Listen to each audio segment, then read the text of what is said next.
Standard of values and ethics are higher for lawyer and advocate. Supreme court ने ऐसा कहा है। Why supreme court ने ऐसा क्यों कहा है? What is the reason behind that?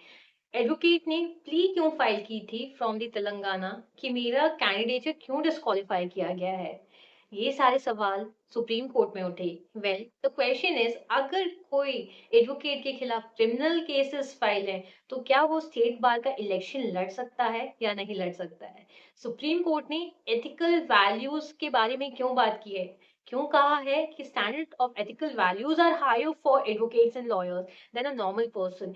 क्योंकि नॉर्मल पर्सन के लिए एथिक एंड वैल्यू की इंपॉर्टेंस है, बट एडवोकेट्स जो कि एक पर्टिकुलर सेक्शन को डिनोट कर रहे हैं जहां पे कोड ऑफ कंडक्ट की बात होती है, एथिक्स की बात होती है, ये समझा जाता है कि कानून के लिए या फिर जो ऑलरेडी सफर कर रहे हैं अपनी प्रॉब्लम से वो उन्हें रिप्रेजेंट करते हैं।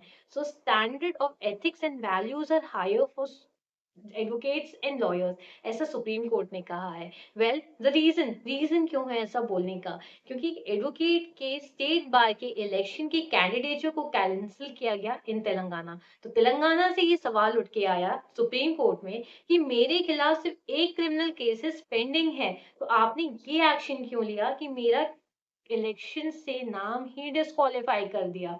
यस, स्टेट बार ने क्लियरली उनका कैंडिडेटशिप कैंसिल कर दिया था, उन्हें डिस्क्वालीफाई कर दिया था। One of the senior advocates of Telangana जो स्टेट बार में लड़ना चाहते थे एज अ कैंडिडेट, बट वो नहीं लड़ सकते हैं, रावपोलो भास्कर। इनका करियर बहुत ही फैसिनेटिंग है। 22,000 cases file in his entire career. Now, this advocate, senior advocate, wanted to fight state bar election, but वो नहीं लड़ सकते हैं, उन्हें डिस्क्वालीफाई कर दिया गया है। सुप्रीम कोर्ट ने ये कहा है he is not allowed to contest the election, क्योंकि ये एक मैसेज पहुंचाता है समाज को। ये बोला जाता है कि स्टेट बार के जो लीडर्स हैं उनका पर्सोना क्या है, उनके खिलाफ क्या कोई क्रिमिनल केसेस पेंडिंग होने चाहिए। वेल, जो एडवोकेट थे उनके द्वारा क्या पॉइंट्स रखे गए? उन्होंने बोला कि he is a senior advocate, renowned advocate, 22,000 cases filed in his entire career, one criminal cases that has been filed by the third party. एक थर्ड पार्टी ने क्रिमिनल केसेस फाइल किया है, ना तो उसमें उनका कन्विक्शन हुआ है ना उन्हें पनिशमेंट मिला है। उसके बाद उनका कैंडिडेचर क्यों कैंसिल किया गया? He needs to be allowed, but supreme court ने उन्हें इंटरिम रिलीफ नहीं दी, बिल्कुल भी नहीं दिया। उन्होंने उनको उस प्ली को विड्रॉ करना पड़ा। नाउ अगर मैं बीसीआई के रूल्स की बात करूं, तो बीसीआई का रूल क्या कहता है? ये कहता है कि क्रिमिनल केसेस पेंडिंग नहीं होना चाहिए जिसमें कि 7 साल से ज्यादा की सजा हो। क्रिमिनल केसेस जिसमें वो कन्विक्टेड भी ना हो, ना उन्हें पनिशमेंट मिली हो 7+ ईयर्स की, तो उनका कैंडिडेचर डिस्क्वालीफाई कहलाता है। जी हाँ, बीसीआई ने रूल सेट करके रखा है फॉर दी स्टेट इलेक्शन कि आप कैसे क्वालिफाई करेंगे एंड कैसे डिस्क्वालीफाइड होंगे। अगर आप ये क्राइटेरिया फुलफिल नहीं करेंगे तो आपका कैंडिडेचर जो है वो डिस्क्वालीफाइड रहेगा। आपको लीगल प्रैक्टिस में रहना कंपल्शन है। आपको लीगल प्रैक्टिस में कंटिन्यूअसली रहना चाहिए और किसी जॉब में या फिर बिजनेस में इंगेज नहीं होना चाहिए। आपके खिलाफ कोई भी डिसिप्लिनरी एक्शन कमिटी के द्वारा नहीं लिया गया हो। ये था 2025 तक। ठीक है, 29/10/2025 में एक न्यू रूल इम्प्लीमेंट किया गया है, बीसीआई रूल 2023 में, जहां पे कुछ चीजें चेंज की गई हैं।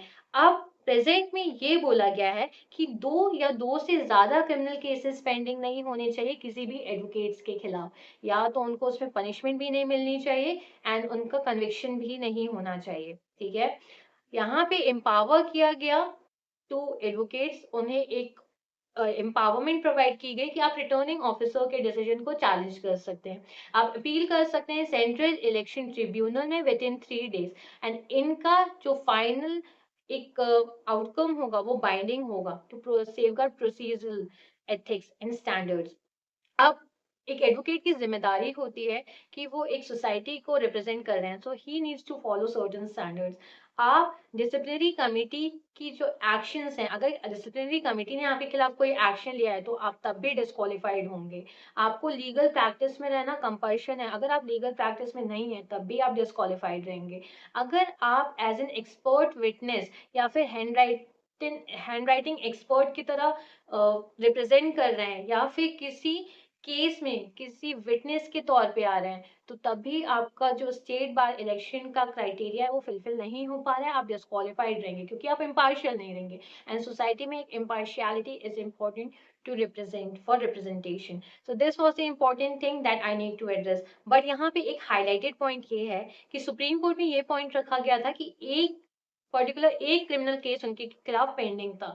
बट बीसीआई रूल के अमेंडमेंट के हिसाब से, बीसीआई रूल 2023 में जो अमेंडमेंट्स लाए गए थे एंड जो इम्प्लीमेंट हुए थे 29 अक्टूबर 2025 से, उसके अकॉर्डिंग दो या दो से ज्यादा क्रिमिनल केसेस अगर पेंडिंग होंगे, तब आपका कैंडिडेचर जो है वो डिस्क्वालीफाई कहलाएगा। So this is a contradictory thing. अब ये बताइए कि क्या उनके साथ पॉलिटिक्स हो गई है तेलंगाना में, या फिर सुप्रीम कोर्ट ने इंटरिम रिलीफ क्यों नहीं ग्रांट की, या सुप्रीम कोर्ट का डिसीजन सही था या गलत था, ये मुझे कमेंट्स के थ्रू जरूर बताइएगा। बट उससे पहले मेरे चैनल को सब्सक्राइब करना मत भूलिएगा, मेरे चैनल को लाइक करना मत भूलिएगा, इस वीडियो को लाइक करना मत भूलिएगा, एंड इस वीडियो को ज्यादा से ज्यादा लोगों के साथ शेयर करना भी मत भूलिएगा। Stay tune with me, law is life. This is Anshalika signing it off. Bye everyone.